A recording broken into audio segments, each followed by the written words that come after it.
ఏం బ్రదర్స్ గోవా ఎట్లా ఎంజాయ్ చేసారు? గుద్దవాళ్ళు ఉంది కానీ ఇంటికి పోయేటప్పుడే గుద్దశీడు మన వాళ్ళ కొత్త బ్యాచ్ అన్నమాట. సో బస్ లో బ్యాచ్ మన తెలంగాణలో కలిసిరు వాళ్ళకి.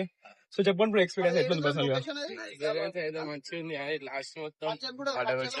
లాస్ట్ కి గురించి ఎందుకంటే బుక్ చేసిన బస్సు రిపేర్ వచ్చింది. సో ఈ టైం కల్లా హైదరాబాద్ ఉండాల్సిన మనము గోవాలోనే ఉన్నాం ఇంకా. సో పర్సనల్ స్కామ్స్ అయినాయి గోవాలో ఏమన్నా? స్కామ్స్ అయినాయా? ఏం స్కామ్స్ అయినాయి?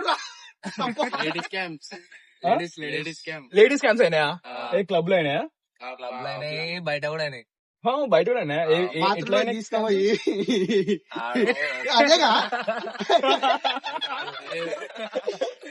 అందుకోసం మేము గోవాలో ఉన్నాం. స్కామ్స్ ఎట్లా అయినాయి? చిన్న చిన్న స్కామ్స్ అయినాయి. ఎలాంటివి మనకైనా చెప్పురా. అమ్మాయిలు అన్నాయి. మాకు అర్థమైపోయింది స్కామ్ అని వెళ్ళిపోయాను.